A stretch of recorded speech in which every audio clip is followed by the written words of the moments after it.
if they just learn to communicate better, and both in writing and in person, they increase their value at least 50%.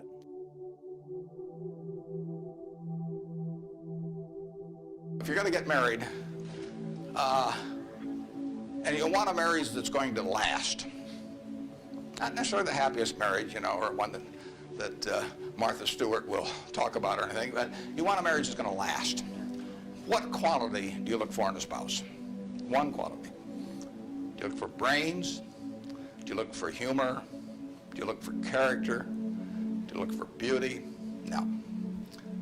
You look for low expectations. I mean, that is the marriage that's going to last. Both have low expectations. I mean, and I want my partners to be on the low side on expectations coming in, because I want the marriage to last. It's a financial marriage when they join me at Berkshire, and I don't want them to think I'm going to do things that I'm not going to do. So that's our guiding principle. By far the best investment you can make is in yourself. I mean, for example, communication skills. I tell the students that come that they're going to graduate schools and business, and they're learning all these complicated formulas and all that. If they just learn to communicate better, and both in writing and in person, they increase their value at least 50%. And, I mean, if you can't communicate, somebody says, it's like winking at a girl in the dark. Nothing happens, basically. And you have to be able to get forth your ideas, and that's relatively easy. I did it myself with the Dale Carnegie course. Some people wish I'd taken a shorter course now in terms of my talking later on, but it's just hugely important. And if you invest in yourself, nobody can take it away from you. Is business school worth it? Depends on the person. Much more than it depends on the school. I mean, I wouldn't worry.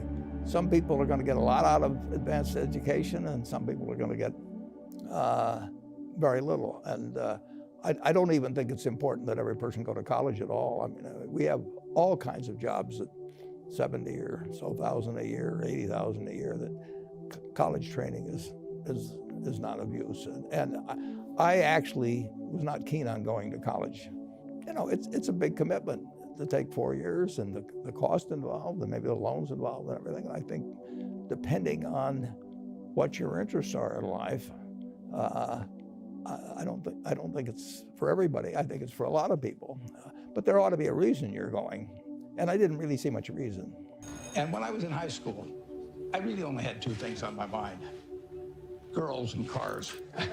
and I wasn't doing very well with girls, so we'll talk about cars. But let's just imagine that when we finish, I'm going to let each one of you pick out the car of your choice. Sounds good, doesn't it? Pick it out, any color, you name it. It'll be tied up with a bow, and it'll be at your house tomorrow. And you say, well, what's the catch? And the catch is that it's the only car you're going to get in your lifetime. Now, what are you going to do knowing that that's the only car you're ever going to have, and you love that car? You're going to take care of it like you cannot believe. Now, what I'd like to suggest, you're not going to get only one car in your lifetime, but you're going to get one body and one mind, and that's all you're going to get. And that body and mind feels terrific now, but it has to last you a lifetime.